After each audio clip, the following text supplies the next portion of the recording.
This is Art Television.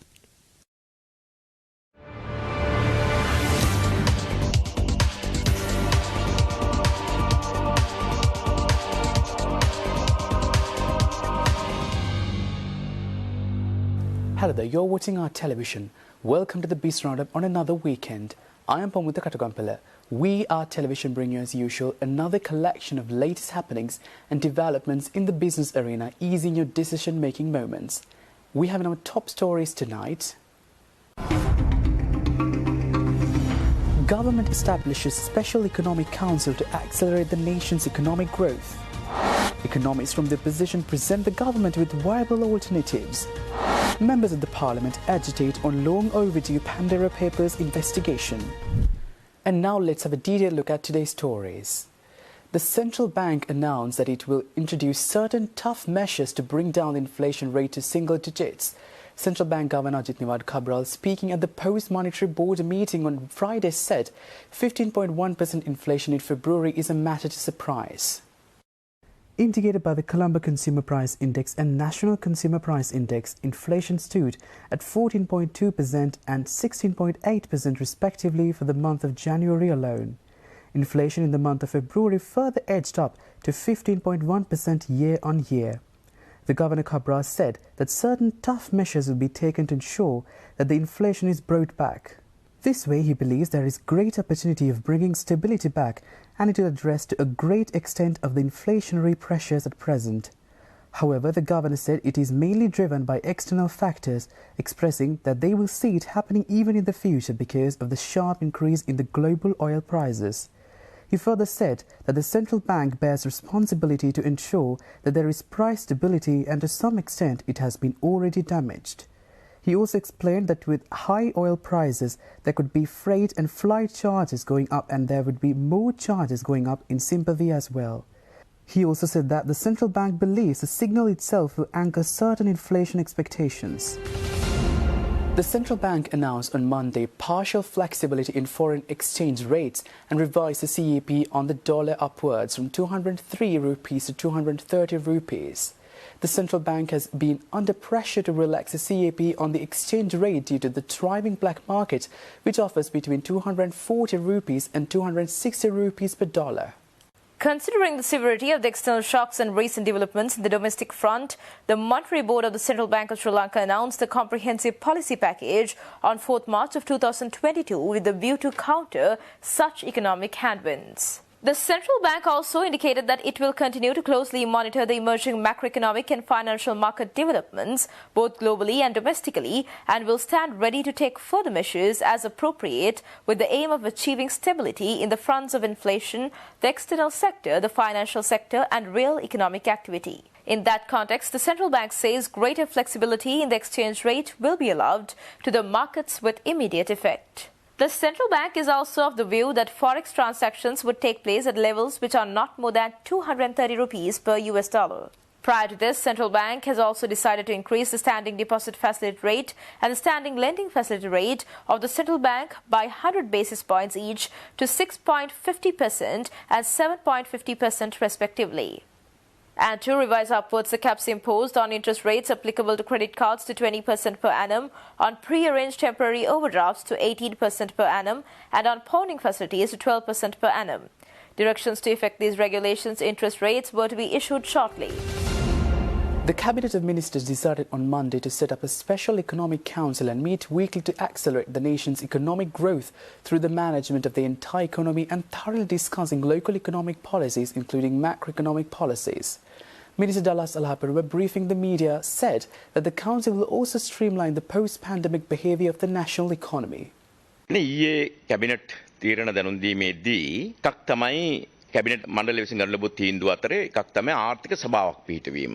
ආර්ථික සභාවක් සඳහා අතිගරු ජනාධිපතිතුමත්, ගරු අගමැතිතුමත්, මුදල් ඇමතුමත් ඇතුළු මහ බැංකුවේ අධිපතිතුමා, මුදල් අමාත්‍යාංශයේ ලේකම්තුමා, බන්දුල ගුණාදර ඇමතුමා, ටොන්ස්ටන් ප්‍රනාන්දු ඇමතුමා, මහින්දානන්ද අලුත්ගමගේ ඇමතුමා, රමේෂ් පතරණ මැතිතුමා සහ මහ බැංකුව අධිපතිතුමා, මුදල් ලේකම්තුමා, ජනාධිපති ලේකම්තුමා සහ නියෝජ්‍ය මහ බැංකුව අධිපතිතුමාගෙන් සමන්විත වූ විශේෂ ආර්ථික සභාවක් පිහිටවනු ලැබුවා. මේක තාම වැදගත් තීන්දුවක්.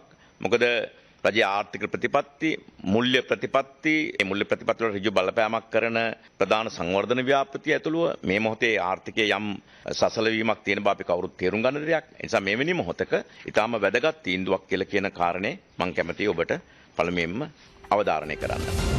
Representatives from the Economic Policy Group of the Samagijana Balavege Party met with the Governor of the Central Bank of Sri Lanka and senior Central Bank officials on Wednesday.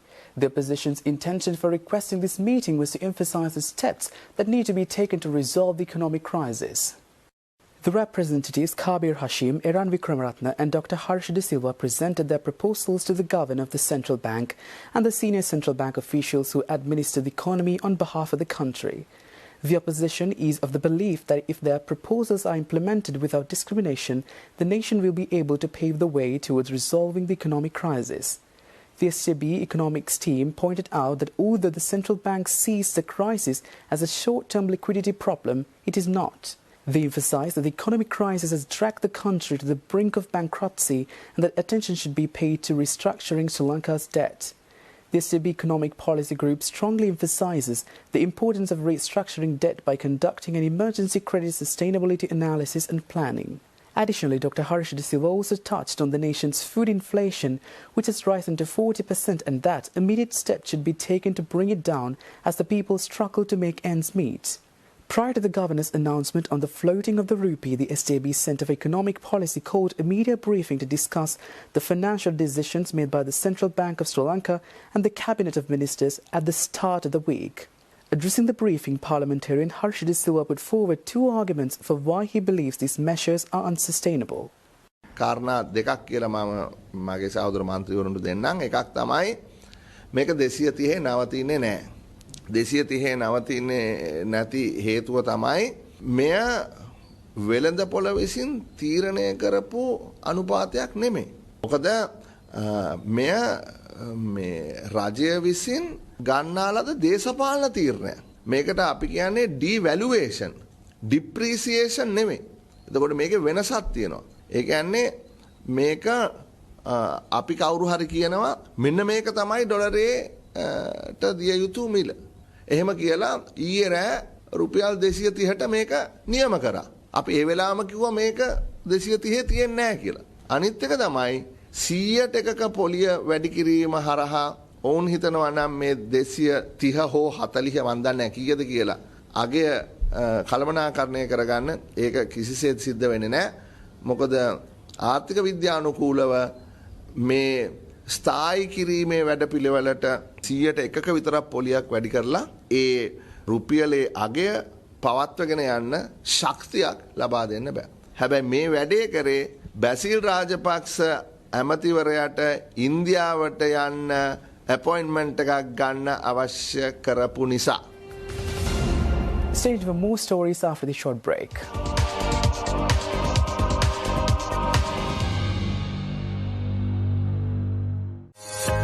Businesses in this day and age require the best communication solutions to be connected anywhere and anytime.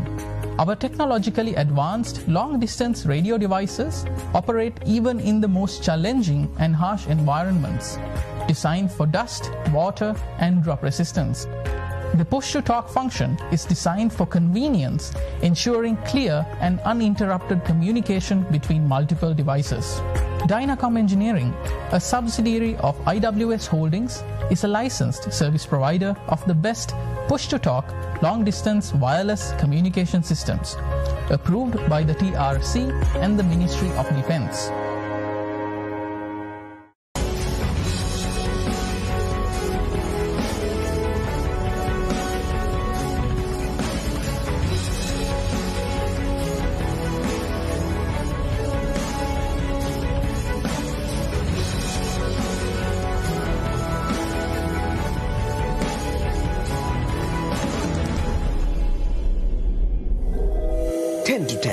Sponsored by New SLT Mobitel Home 4G LTE users get offers and win valuable tab computers through a raffle draw.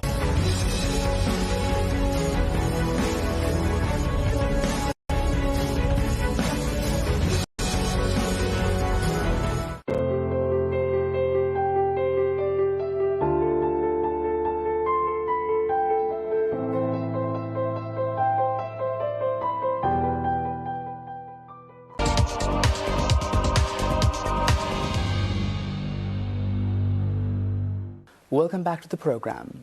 Foreign Minister Professor Gio Pires, upon his triumphant return last week from the 49th session of the United Nations Human Rights Council, shared his observations at a recent press conference held by the Sri Lanka Podujana Peramuna. Foreign Minister Pires highlighted how the Sri Lankan message had been received by the international community and the aberration in UNHRC operations with regard to Sri Lanka.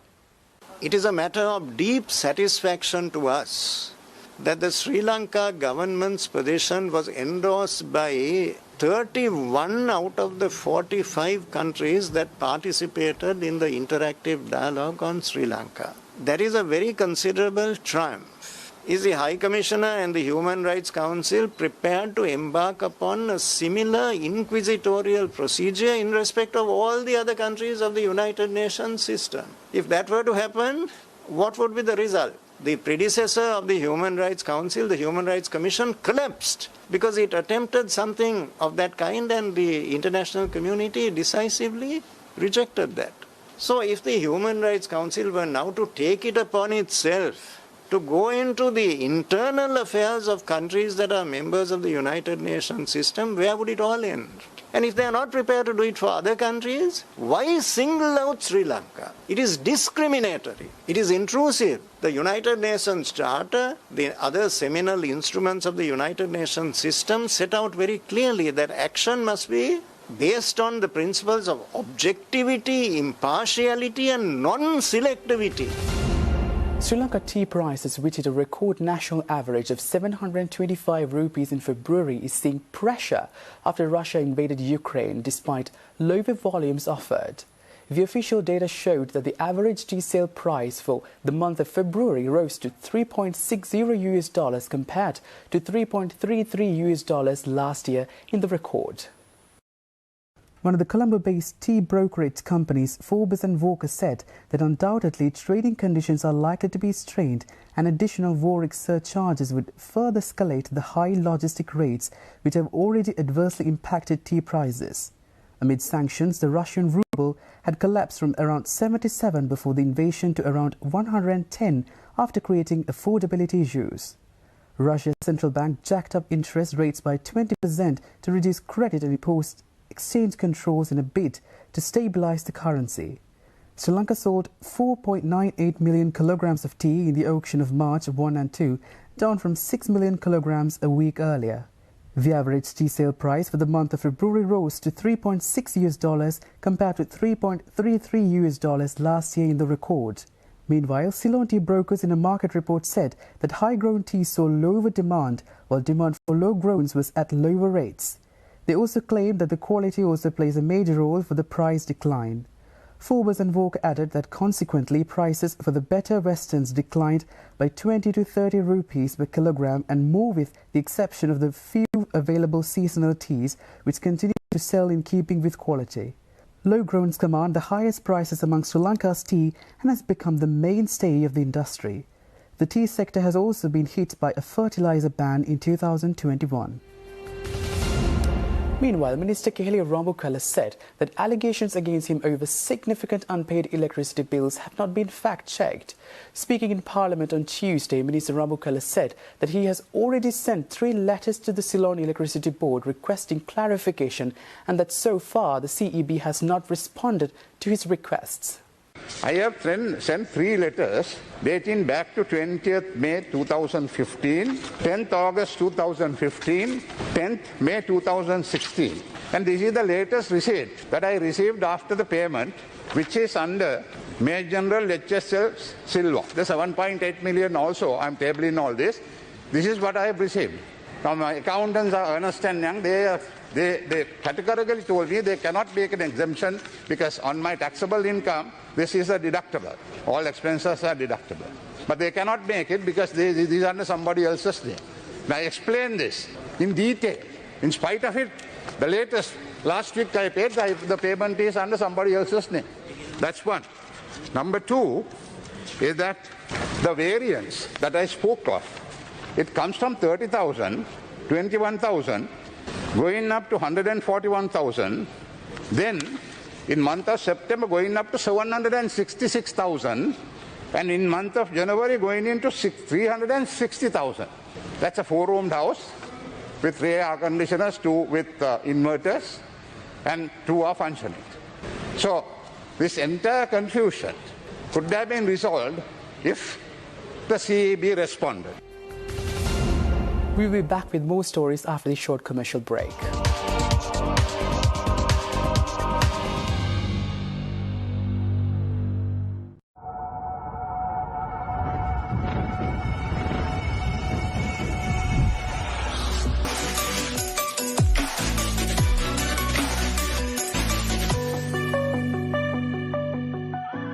Skoda. Simply clever. State of Business, sponsored by New SLT Mobitel Home 4G LTE users get date offers and win valuable tab computers through a raffle draw. IWS Aviation.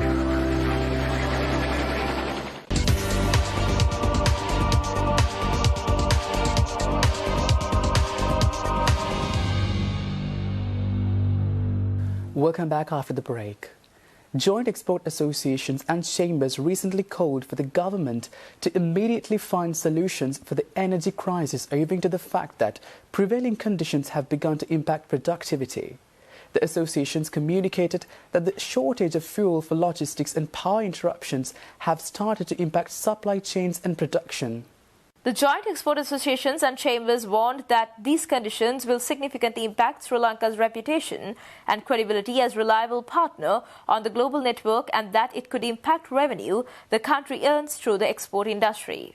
Johan Lawrence from the Joint Apparel Associations Forum added that the apparel sector is aiming for exports of $6 billion in 2022. However, increasing costs due to the current crisis has dampened the expected figure. The associations gathered at the media briefing stressed the importance of maintaining credibility, as once it is lost, it would be very difficult to attract buyers to Sri Lanka. This would cripple the export industry if they are not protected and will significantly reduce the nation's foreign income. They call for the government to allow the exchange rate to be determined by the market, as control was impacting the economy and their operations. A free-floated dollar will benefit exporters who contribute significantly to government revenue. As many factories require grid power to run energy-intensive machinery, and as generators are not sufficient to service these needs, many export-oriented factories require uninterrupted grid-based electricity to function at optimum levels. They expressed that it is very inefficient for industries to work on generators, as kilowatt costs 30 rupees over grid power. They also stated that current events are still to fully impact the export sector. According to the Sri Lanka Association of Manufacturers and Exporters of Rubber Products, the foreign exchange crisis is compounding the problem. They believe that while interventions is necessary, exchange should be determined through free market economy. They recommend that the government should draw up a plan including viable sustainable solutions to offer medium stability to all sectors.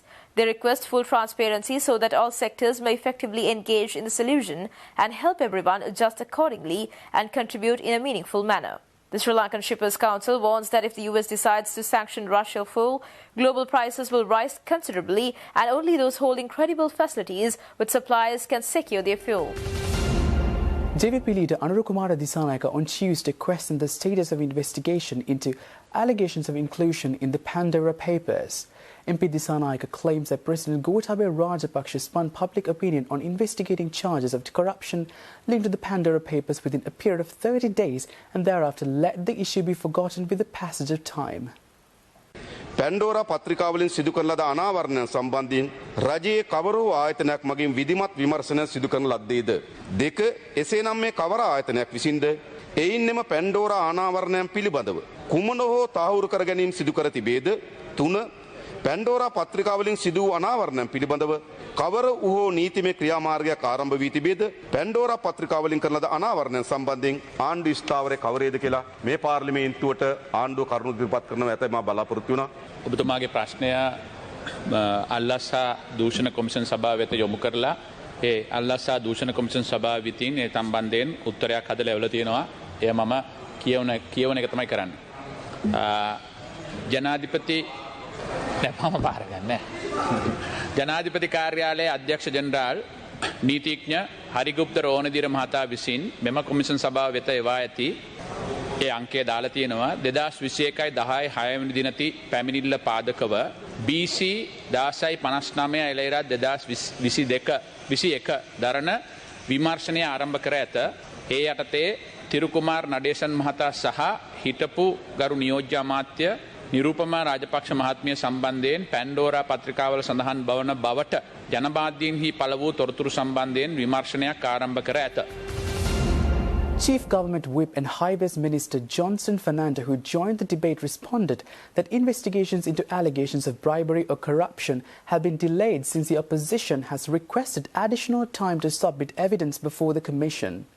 He told Parliament that the delay occurred after former MP Ranjan Ramanayake asked for time to give his testimony before the investigating body. මම හතරවෙනි ප්‍රශ්නෙත් අහලා තියෙනවා. ඒතර ඒකට පිළිතුරක් ලබා දුන්නේ නැහැ. ඒතර ඔබතුමා පෙන්නුවේ අල්ලස්සෝ දූෂණ කොමිසම සභාව විසින් ඔබතුමාට එවා තිබෙන ඔබතුමාට හෝ ආණ්ඩුවට එවා තිබෙන පිළිතුර. එහෙමනේ? රයිට්. ඊළඟ තමයි මගේ ප්‍රධාන ප්‍රශ්නය උනේ ගරු එමතුමා. දැන් ජනාධිපති නීති පිළිබඳව අධ්‍යක්ෂ ජනරාල්වරයා ඒ වෙලාවේ මාධ්‍යයට ප්‍රකාශ කරලා තිබුණා. ජනාධිපතිතුමාගේ නියෝගය පරිදි එතුමා අල්ලස්සෝ දූෂණ කොමිසම සභාවට මේ යවුව බවත් ජනාධිපතිතුමා විශේෂයෙන්ම ජනාධිපතිතුමා මාසයක් ඇතුළත වාර්තාවක් ලබා දිය යුතු බවත්. ඒතරත් මම කියන්නේ ඔක්තෝබර් 3 මේ ප්‍රකාශය කරන්නේ එනම් නොවැම්බර් මාසේ 3 වෙනිකොට වාර්තාවක් ලැබිය යුතුයි. එහෙනම් දැන් මෙතන සිදු වී තිබෙන දේ තමයි ජනාධිපතිතුමා විසින් ලබා දී තිබෙන නියෝගය. මාසයක් ඇතුළත වාර්තාවක් දෙන්න. ඒක ලබා දීලා නේ. එහෙමනම් අපිට සාධාරණ සැකයක් ඇති වෙනවා ගරු කතානායකතුමනි. ඒ වෙලාවේ සමාජයේ විශාල ආందోලනයකටපත් වුණාම කඩිනම් ලෙස ජනාධිපතිවරයා මෙම වාර්තාව ලබා දෙන්න කියලා මතයක් සමාජගත කරා. නමුත් කාලය විසින් යට යන්න ඉඩ ඇරියා. මොකද සාමාන්‍ය ජනාධිපතිතුමාගේ පසුවිපරම හොඳයි කියලා ගොඩක් අය කියන්නේ මන් දන්නේ නැහැ. විපක්ෂයේ හිටපු මන්ත්‍රීතුමා රංජන් රාමනායක මැතිතුමා ඉල්ලීමක් කරලා තියෙනවා සාක්ෂි ඉදිරිපත් කරන්න. ඊට පස්සේ ඒ සාක්ෂි ඉදිරිපත් කරන්න ඊළඟ කල් ඉල්ලලා තියෙනවා. ඊළඟට කියලා තියෙනවා එතුමාගේ නීතිඥ මහත්තයාට කොවිඩ් හැදිලා කියලා ලියුම් වල තියෙනවලු. දැන් 2003-4 ඉස්සෙල්ලා තමයි එතුමාගේ ඒ දියුරුම් පෙත්සම ඉවරලා තියෙන්නේ. ඒ හින්දා තමයි මේක පමායලා තියෙන්නේ. නැතුව මේ ආණ්ඩුව ඔබතුමා දන්නේ නැහැ ඔබතුමා මේ පැත්තේ නෙමෙයි හින්දා මේ ඒක තමයි තියෙන්නේ. ඉතින් ඒකයි පමායලා තියෙන්නේ නැතුව ජනාධිපතිතුමාගේ පසුවිපරම ඉතාමත්ම හොඳයි. And with that, we will be winding up for today. See you tomorrow with State of Business at 7:45 p.m. Thanks for watching. Bye-bye.